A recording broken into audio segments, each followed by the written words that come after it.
열왕기상 6장 1절 말씀을 본문으로 해서 여호와를 위하여 시작하라는 제목으로 하나님의 말씀을 선포하겠습니다. 오늘 본문의 말씀을 보면 솔로몬은 여호와 하나님을 위하여 성전 건축하기를 시작합니다. 이스라엘이 할 수 있는 최선의 노력을 다하여 여호와의 성전을 짓습니다. 하나님께서도 그 성전 건축을 기뻐하셨고 복의 복을 더하여 주셨습니다. 솔로몬 성전은 지금처럼 단순히 어떤 건물을 짓고 제사를 지내는 수준의 장소가 아니었습니다. 온 우주 만물에 하나님께서 작디 작은 지구, 그것도 지극히 작은 이스라엘이라는 좁은 지역에 사는 민족에게 임재하시며 만나주시는 것입니다. 과거는 지금처럼 어떤 천문이라든지 그런 것들이 하늘의 별자리를 보고 연구하고 그런 것들이 지금처럼 그렇게까지 발달하지는 않았습니다. 장비도 없고요. 그런데요, 그럼에도 불구하고 지구라고 하는 그 넓디 넓은 그 땅덩어리에서도 이스라엘은 굉장히 작은 곳입니다. 그런데 우주적인 차원으로 확대하면 어떨까요? 사진을 한번 넘겨주세요. 예. 저기 맨 위에 사진 보면 푸른색이 지구입니다. 지구가 그래도 제일 크죠. 화성, 수성, 금성 그렇게 있는데요. 그런데 그 가운데 사진을 가면요. 가운데 사진으로 가면 목성, 토성 있죠. 그 중에 그 가운데 사진 밑에서 맨 왼쪽에 있는 것이 지구거든요. 비교도 안 되죠. 무슨 야구공 하나하고 자동차 하나 그 정도 차이가 나죠. 그런데 그렇게 큰 목성, 토성 그런 것들이 태양의 맨 밑에 보면 태양 있죠. 태양에 비교하면 어때요? 저게 뭐지? 싶을 정도로 무슨 땅콩 하나하고 무슨 거대한 그런 것, 그 정도 차이가 나요. 지구는 아예 보이지도 않잖아요. 그런데요, 저는 우주적으로 보면요, 저 거대한 태양조차도 작게 느껴질 정도로 커다란 행성들이 많이 있습니다. 태양이 우주에 이 태양계에 있는 태양 하나만 있는 게 아니고요. 다른 행성에도 태양들이 있습니다. 다만 사람이 살고 있는 지구와 같은 행성은 전 우주에 하나밖에 없거든요. 그런데 저런 행성들이 모여있는 곳이 태양계라고 해요. 그런 태양계 같이 그런 별들의 모임을 많이 있는 것을 무엇이라 하냐? 은하라고 하잖아요. 은하. 우리는 은하수라고도 하고요. 자, 그런데 그런 은하수에서 지구를 찾아보면요, 보이지도 않아요. 보이지도 않아. 보이지도 않는 것이 지구의 이치이고 크기입니다. 그런데 하나님께서 보이지도 않는 지구, 그리고 그 지구 중에서 보이지도 않는 이스라엘이라는 조그만한 땅에서, 이스라엘 땅 중에서도 보이지도 않는 그 조그마한 지역에 있는 성전에 임재해 주시는 거예요. 왜? 하나님을 사랑하는 이스라엘 백성들을 만나시기 위해서. 이 성전은 단순히 제사만 지내는 것이 아니고요, 이 성전을 통해서 하나님을 만날 수 있고 자신들의 모든 필요를 앓을 수 있습니다. 그뿐만 아니라 코로나와 같은 흑사병이라든지 천연두라든지 호암마마 같은 그런 병들이 돌 때도 하나님께 기도하면 물리칠 수 있습니다. 기근의 문제도 해결할 수 있고요, 홍수의 문제도 해결할 수 있으며, 외적이 침입할 때에도 하나님께 간구하면 이길 수 있습니다. 그야말로 인생을 살면서 겪게 되는 모든 문제를 해결해주는 통로가 바로 여호와의 성전입니다. 그렇게 성전은 하나님을 위한 건물임과 동시에 사람들을 위한 건물입니다. 이스라엘 백성들은 성전만 있으면 자신들이 어떠한 상황에서도 흔들리지 않고 든든히 서갈 것이다 생각했습니다. 마치 성전이 인생의 모든 문제를 해결해주는 만병통치약과 같은 것으로 인식을 하였습니다. 그럼 실제로도 그렇고요. 옛날에는 약이 별로 없었잖아요. 지금이야 종류별로 다양한 약들이 있고, 옛날에는 진짜 수술을 잘 못해서 죽는 그런 것들도 요즘에는 간단한 시술만 해도 치료가 되는 경우가 많습니다. 그러다 보니까 이제 시골의 어떤 어르신들 같은 경우는 이제 눈이 아파도 눈에다 파스를 바르고, 배가 아프면 배에다 파스를 바르고, 이 뼈가 아프면 이 골골대고 막 뼈가 아프면 또 거기다가 파스를 바르고, 그러신 분들도 TV에는 봤었잖아요, 우리가. 그런 것처럼 만병통치약으로 여기는데요. 실제로도 그렇지만 그것에는 한 가지 전제사항이 있습니다. 무엇이냐? 하나님을 사랑하고 이웃을 사랑하라는 거예요. 10계명의 핵심은 하나님을 사랑하는 것. 1계명부터 4계명까지는 하나님을 사랑하라는 내용이고요. 5계명부터 10계명은 이웃을 사랑하라는 내용입니다. 하나님을 사랑하고 이웃을 사랑할 때 하나님께서 우리의 모든 기도를 들어주시고 책임져 주신다는 거예요. 그러나 그 전제 조건이 이루어지지 않을 때는 하나님을 멸시하고 이웃의 재산을 탐하고 그것을 빼앗으려 들고 핍박할 때에는 하나님께서 보호의 그 울타리를 치워버리신다는 거죠. 성전은 무엇이냐? 우리 인간은 무엇인가 눈에 보이지 않으면 잊어버리기 십상입니다. 그렇기 때문에 우리는 성전을 통해서 하나님의 자녀이고 하나님의 자녀답게 살아야 됨을 인식하는 거예요. 제가 이제 결혼하고 나서 결혼 반지를 꼈었는데 살이 쪄가지고 안 맞아서 이제 안 꼈거든요. 그리고 제가 뭘 잘 잊어버려요. 나이 40이 넘으니까 이제 좀 덜 잊어버리긴 하는데, 그래서 그 비싼 결혼 반지를 잃어버릴까봐 잘 안 차고 다니는데요. 왜냐면 연애할 때 끼던 그 커플링도 잊어버렸거든요. 그것도 한 20만 원 되는 비싼 거였는데 결혼식 하는 순간에 어떻게 옷다 놨는데 잊어버렸어요. 제가 결혼 반지는 잘 안 끼고 다니는데, 우리가 결혼 반지를 끼는 이유가 뭐예요? 나 자신이 이 여자의 남편이다, 나 자신이 이 남자의 아내이다라는 것을 잊지 않고 그것을 남들에게 보여주기 위한 표시예요. 다른 여인을 유혹하지 않고 다른 남자와 나쁜 짓을 벌이지 않고 오직 한 여자, 한 남자에게 집중하고 사랑하겠다라는 표시이고 결단입니다. 마찬가지로 성전은 우리가 하나님의 말씀대로 살겠다는 결단이요, 하나님의 말씀을 우리가 기억하기 위한 장소이고 표시라는 거예요. 그런데 이스라엘 백성들은 어떻습니까?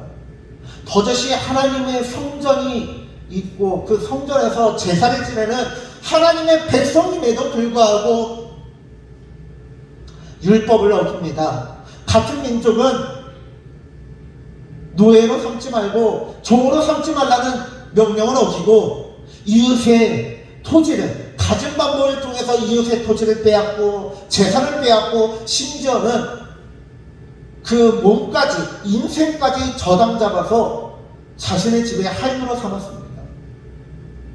그러니 하나님께서 어찌 이스라엘 백성들에게 약속하신 그 복과 보호를 계속 유지해 주실 수 있겠습니까?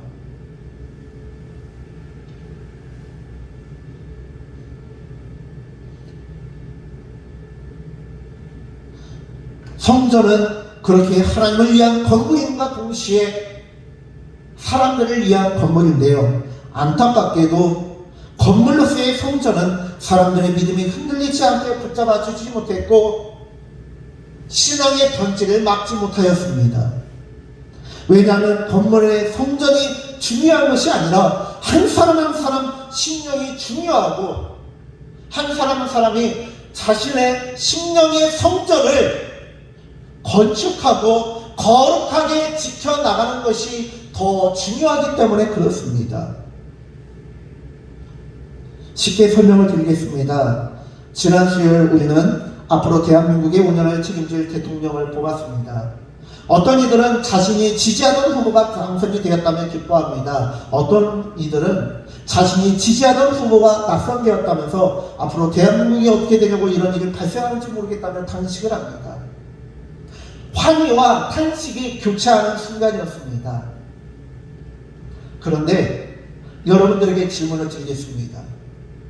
이재명 후보나 윤석열 당선인이 만약 인도에 가서 인도의 총리가 된다면 인도를 통합시키고 발전시킬 수 있을까요?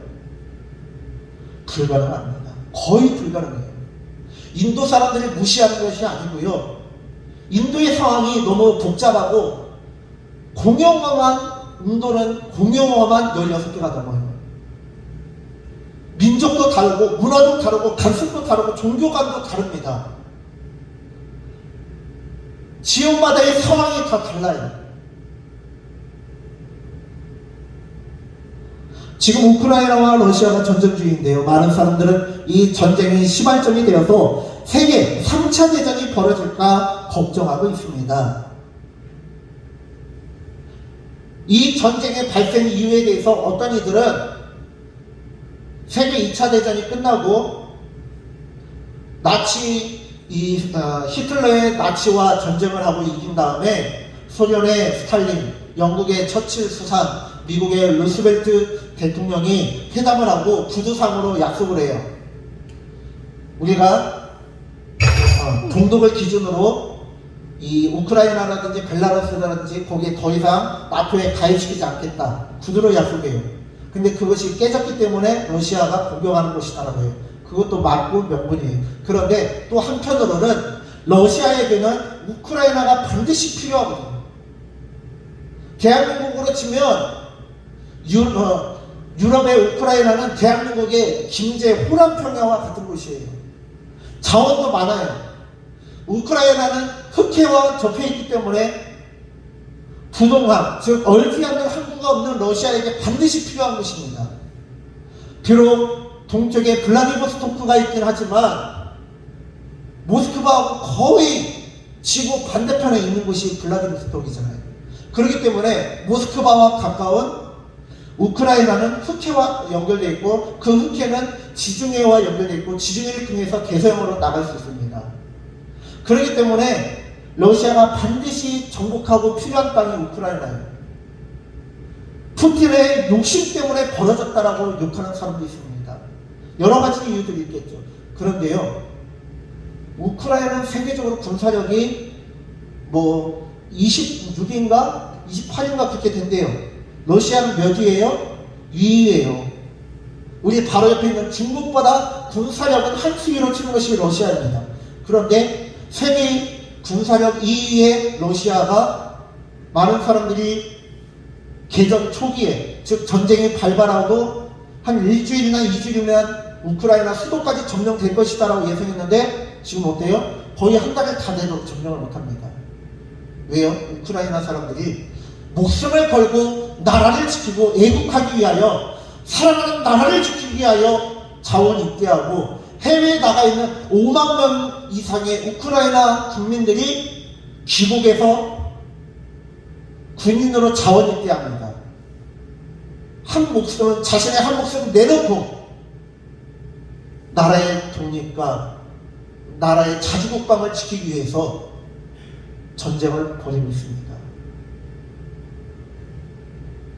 우크라이나가 유럽 나토에 가입하지 못한 이유 중에 하나가 경제적인 수준이 너무 낮고 부정부패가 너무 심하기 때문이에요.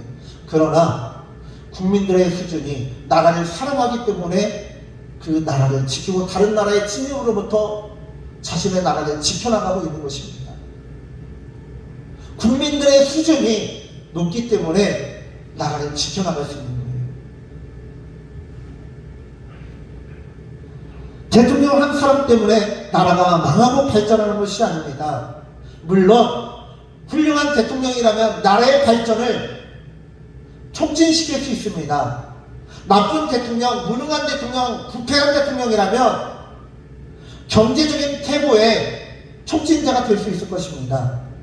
그러나 국민들이 훌륭하다면 대통령 한 사람이 어떠하냐보다 국민들의 수준이 높고 국민들이 나라를 사랑하고 한 사람 한 사람을 노력한다면 그 나라는 결코 멸망할 수 없습니다. 성전도 마찬가지예요. 건물로서의 성전이 중요한 것이 아니라 믿는 자 한 사람 한 사람이 자신의 몸이 고린도전서 3장 16절에서 말씀하고 있는 것과 같이 사도 바울이 우리들에게 외치는 것과 같이 너희의 몸이 하나님의 성전인 것과 하나님의 성령이 너희 안에 계시는 것을 알지 못하냐라는 이 질문 앞에 우리가 바르게 서 있다면 흔들리지 않는 거예요. 전주 안디옥교회 깡통교회잖아요. 지금은 사람들이 많이 찾아오고 교회가 부흥돼서 그럴듯한 건물도 있긴 하지만 그럴듯한 건물은 분당이 아니고 교육관이고 여전히 어른들이 예배드리는 곳은 막 이렇게 보잘것없는 그런 모양으로 돼 있는 걸 알고 있는데 요즘 어떻게 되는지 모르겠어요. 그런데 건물의 외형이 깡통이든 천막이든 비닐하우스든 그게 중요한 게 아니라 성도 한 사람 한 사람이 어떻게 살아가느냐가 중요한 거예요.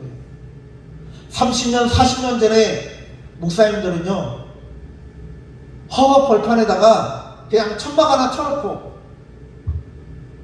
사각개짝, 사각박스, 옛날에는 지금처럼 기술이 발달하지 않아서 뭐 종이박스가 튼튼하지 않으니까 나무로 그 개짝을 짰잖아요. 저도 기억나거든요.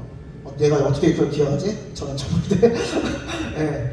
아무튼 나무 개짝 그 사과가 들어있던 과일이 들어있던 그 개짝을 강대상 삼아서 흙바닥에서 예배를 드렸음에도 불구하고 지금보다 더 뜨겁게 기도하고 지금보다 더 열정적으로 하나님을 찾고 자신의 한 사람 한 사람이 하나님의 성전임을 기억하며 그 성전을 건축하기 시작하고 그 성전을 정결하게 가꾸어 나갔습니다. 그렇기에 지금보다 더 대한민국에 많은 영향을 미치고 많은 사람들에게 하나님의 사랑과 은혜를 전할 수 있었습니다.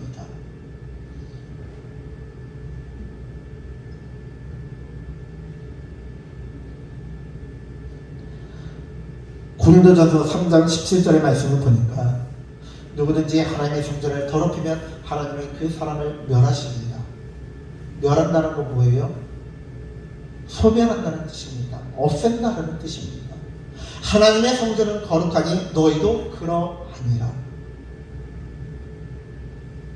하나님의 성전이 그냥 거룩한 게 아니에요. 거룩한 관리를 듣고 거룩하기 위하여 제사를 지내고 가장 중요한 하나님께서 임재하시기 때문에 성전이 중요한 것이지 하나님의 임재가 떠난 솔로몬 성전은 무너졌습니다. 하나님의 임재가 떠난 스룹바벨 성전도 이방인들에게 짓밟혔고요. 헤롯 성전은 돌 위에 돌 하나도 남지 않고 허물어졌습니다.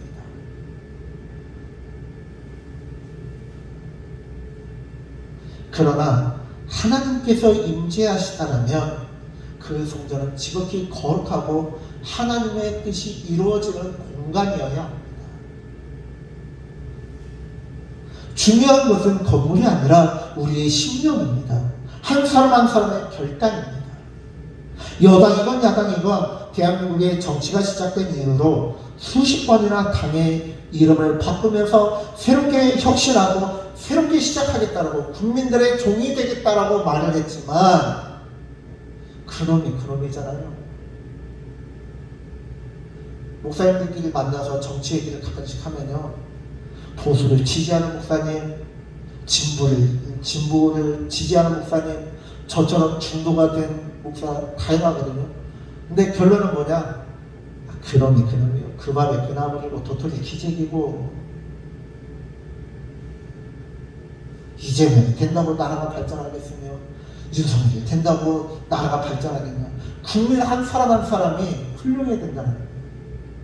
대통령이 아무리 나라를 발전시키려고 해도요, 국민들의 수준이 낮고 국민들이 나라를 발전시키기 위해서 노력하지 않으면 안 된다는 거예요. 대한민국이 어떻게 이렇게 부흥했습니까? 발전했습니까? 하나님께서, 가장 먼저는 하나님께서 복 주셨지만 우리 어르신들이 얼마나 피땀 흘리고 고생하면서 여기까지 오셨습니까? 우리 어른들이 진짜 피땀 흘리고 고생했기 때문에 대한민국이 이렇게 발전할 수 있었다는 거예요. 저는 참 시간을 되돌아보면요, 감개무량하고 하나님의 은혜가 감사한 게요, 90년도만 하더라도 대한민국은요 일본의 문화를 따라갔어요. 대한민국의 영화 수준은요, 진짜 외국에 말도 못하고요. 영화관에 보면은 뭐 대만, 홍콩 영화, 일본 영화, 이 미국 영화가 주류를 이루었습니다. 근데 지금은 어때요? 대한민국의 영화 문화가 세계를 휩쓸고 있고요. 좀 오래 쓰고 싶다, 좋은 물건을 하나 사서 오래 쓰고 싶다면 메이드 인 재팬, 메이드 인 USA, 메이드 인 저먼, 미국, 일본, 독일의 제품들을 사용했어야 돼요. 메이드 인 코리아, 한국사는요 정말 볼품없고 얼마 못 썼어요. 그런데 지금은 어때요? 현대자동차가, 기아자동차가 세계를 누비고 있습니다. 해외에 원조를 갖던 대한민국이 지금은 해외에 열심히 원조를 하고 기술 이전을 하는 나라가 되었어요. 우리가 힘들다 하지만요, 우리는요 세계에서 열 손가락 안에 들어갈 정도로 잘 살고 있어요. 해외에 있는 다른 나라들은 우리보다 더 힘들어요. 왜? 우리보다 경제적 수준도 떨어지고 어떤 사회적 시스템이나 어떤 자원의 인프라가 떨어지기 때문에. 정말 우리가 코로나로 어렵고 힘들지만요, 소찬영 권사님, 50년 전과 비교하면 우리나라 지금 배부른 소리죠. 제가 알기로, 저도 뭐 그때 경험해보지도 않았는데, 뭐 영화나 책 같은 걸 보면은 80년대는 어때요? 먹고 살 것도 없고 하니까 쌀로요, 어떤 그냥 종이봉투 같은 걸로 이렇게 사다가 먹고 그랬다면서요. 전 잘 모르겠는데 막 그렇게 하고 많이 못 먹었다는데, 아마 저희 세대가 40대, 30대가 막 제일 풍요롭게 자라났던 것 같아요. 근데 과거에는 진짜 지금과 같은 거는 상상도 못해요. 그렇기 때문에 아무리 힘들다 하더라도 우리의 40년 전보다는 우리가 풍족하고, 아무리 힘들다 해도 전 세계 180여 개 국가 중에서 우리는 상위 10% 안에 들어간다는 거예요. 그렇기 때문에 우리는 예수님께서 말씀하신, 우리가 오늘은 무엇을 먹을까, 무엇을 입을까 염려하지 말라는 말씀을 믿으시기 바랍니다. 가난한 곳과 힘든 나라의 사람들도 30년, 40년 전에 먹을 것이 없었던 대한민국의 성도들도 하나님의 말씀을 믿으며 무엇을 먹을까, 무엇을 마실까 고민하지 않았던 것처럼, 그것을 고민하기보다는 우리가 하나님을 위하여 거룩한 일을 시작하기를 바랍니다. 솔로몬은요, 하나님을 위하여 솔로몬 성전 건축하기를 시작하였습니다. 그렇다면 우리는 어떻게 해야 될까요? 우리의 마음의 성전을 짓는 일에 몰두하시기 바랍니다. 제 아내가요, 이제 기쁨이랑 이제 뭔 약속을 한 적이 있어요. 기쁨아, 네가 10살 되면 이걸 하게 해줄게. 근데 이제 기쁨이가 생각이 나서, 엄마 나 이제 10살 됐으니까 이거 하게 해줘. 근데 엄마가 안 된다면, 왜 안 돼? 했더니 사모님이 하는 말이, 네가 10살 되는데 이렇게 빨리 올 줄 몰랐지? 시간이 너무 빨리 지나요. 우리 성도님들, 저 어렸을 때부터 보신 분들도 계시고 가족분들도 있고 친척분들도 있는데, 어렸던 최현준이 저렇게 목사가 돼서 벌써 그렇게 클지 몰랐고요. 저 어렸을 때 뵀던 그 성도님들이 벌써 나이가 50, 60이 돼가고 그러신다는 게 정말 신기하고요. 제 제자였던 우리 신정희 선생님은 벌써부터 벌써는 아니고요, 이제 어느새 결혼하고 집사가 됐다라는 게 감개무량합니다. 어느 목사님이 얘기합니다. 하루하루의 시간을 허비하지 말라고요. 왜? 하루하루는요, 하늘나라에 있는 저 천국의 창고를 채우는 날이고요, 내 마음에, 내 심령의 성전에 벽돌 한 장 한 장을 쌓아 올리는 시간이기 때문이다라는 얘기예요. 여러분들의 심령의 그 성전을 무엇으로 쌓아가시겠습니까? 기도로 쌓아가셔야 되잖아요. 말씀으로 쌓아가셔야 되잖아요. 더군다나 요즘은 사순절 기간입니다. 그렇다면 여러분들이 하나님을 위하여 무엇인가 거룩한 일을 시작하시길 바랍니다. 그것이 필사여도 좋습니다. 성경 필사여도 좋고요. 말씀을 읽는 것이어도 좋고요. 말씀을 묵상하는 것이어도 좋고요. 올해의 말씀을 묵상하는, 여러분들에게 주셨다는 올해의 말씀을 묵상하시는 것도 좋고, 기도하는 것도 좋고, 전도하는 것도 좋고, 봉사하는 것도 좋고, 이웃에게 좀 더 친절하고 화목하게 지내는 것도 좋고, 화를 안 내는 것도 좋고, 화 안 내는 게 힘들다면 화를 덜 내는 것도 좋고, 어떻게 해서든지 하나님을 위하여 거룩한 일을 시작하시기 바랍니다. 여호와를 위하여 거룩한 일을 시작하시기 바랍니다. 그리하여 올 한 해는 여러분들의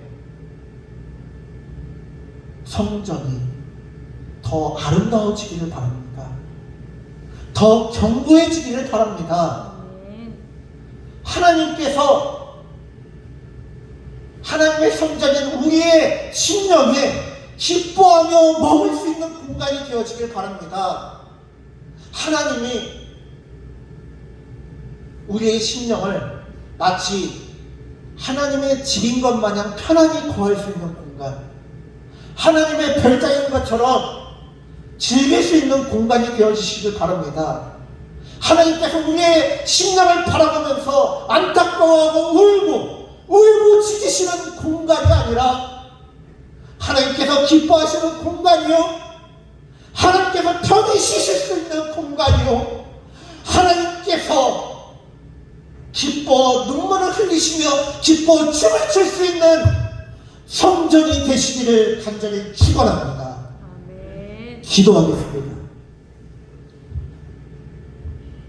주님, 우리가 오늘 주님의 말씀을 살펴봅니다.